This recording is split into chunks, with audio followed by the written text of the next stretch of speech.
Hello students, welcome back in your own channel Learn, See and Know। तो students पिछले last videos में मैंने आपको एक्टिव पैसिव वॉइस स्टार्ट किया था, जिसमें मैंने लास्ट वीडियो में प्रेजेंट इंडेफिनिट और पास्ट इंडेफिनिट पर बेस्ड एक्टिव पैसिव सिखाए थे। तो उसी श्रृंखला में आज मैं आपको फ्यूचर इंडेफिनिट पर बेस्ड एक्टिव पैसिव को सिखाने के लिए जा रहा हूँ। तो जैसा कि आप जानते हैं कि एक्टिव पैसिव में सबसे पहले हमें क्या लिखना होता है, ऑब्जेक्ट। तो सबसे पहले हमने ऑब्जेक्ट लिखते हैं, फिर क्योंकि फ्यूचर है तो फ्यूचर में क्या लगता है, विल शैल। तो विल शैल हेल्पिंग वर्ब लगाते हैं और साथ में बी यूज़ करते हैं। बी के साथ थर्ड फॉर्म तो लगना ही लगना, क्योंकि एक्टिव पैसिव है, एक्टिव पैसिव में थर्ड फॉर्म लगना ही लगना। फिर लास्ट में सब्जेक्ट का बदला हुआ रूप। सब्जेक्ट का बदला हुआ रूप मैंने लास्ट में आपको लास्ट वीडियोस में बताया है, तो आप पिछले वीडियो भी देख सकते हैं। फिर भी मैं इस वीडियो में भी आपको बताऊंगा। तो सेंटेंस ले लेते हैं, जैसे कि पहला सेंटेंस ले लेते हैं, I shall do my work. My work, I shall do my work. तो देखिए सब्जेक्ट क्या है, आई, ऑब्जेक्ट क्या है, माई वर्क, और वर्ब क्या है, डू।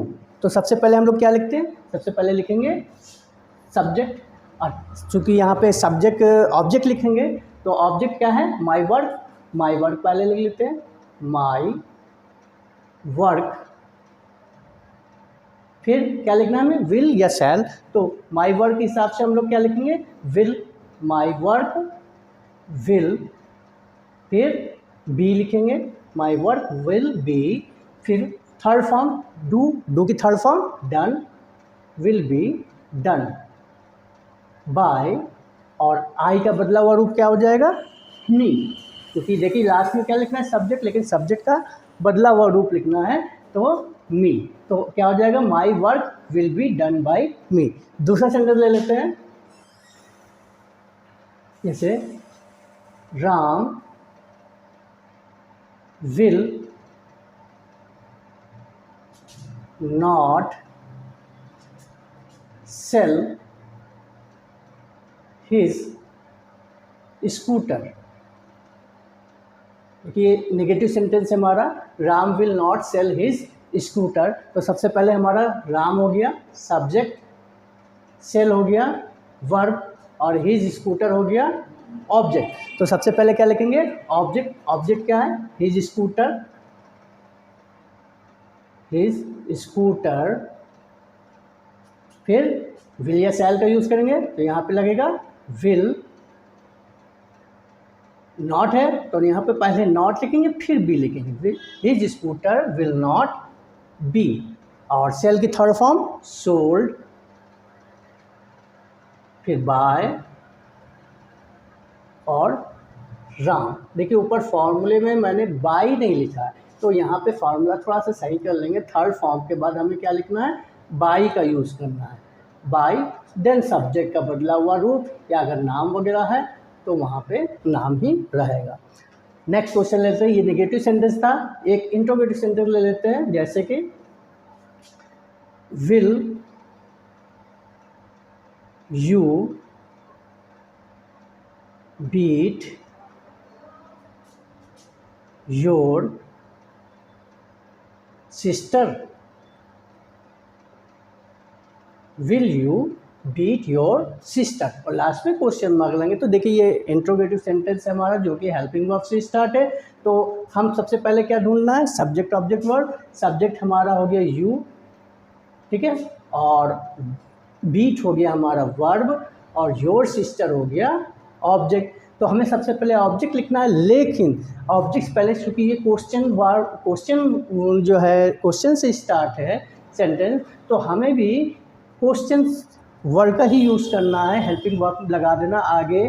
तो योर सिस्टर के हिसाब से क्या हो जाएगा, विल आगे लग जाएगा, विल।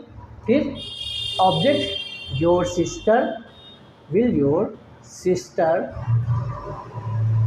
फिर डी का यूज़ करेंगे, will your sister B.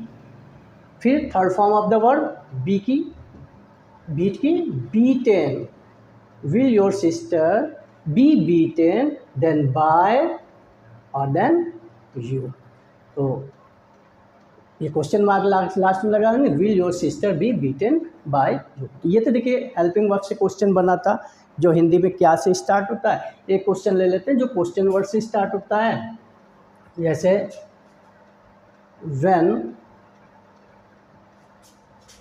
Will he send me money, when will he send me money. अब देखिए इस सेंटेंस में एक तो ये क्वेश्चन वर्ड से स्टार्ट है, क्वेश्चन सेंटेंस है, दूसरा यहाँ पे दो सब्जेक्ट है, सॉरी दो ऑब्जेक्ट है, एक तो मी ऑब्जेक्ट है, दूसरा मनी ऑब्जेक्ट है।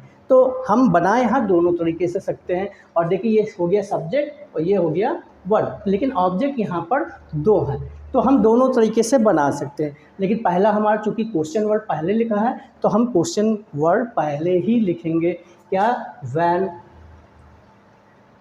फिर मी के हिसाब से लेंगे तो शैल हो जाएगा। तो शैल मी, जब मी ऑब्जेक्ट ले रहे हैं तो शैल लेंगे, तो व्हेन शैल, और मी को पलट देंगे ऑब्जेक्ट में, क्या हो जाएगा, आई, व्हेन शैल आई।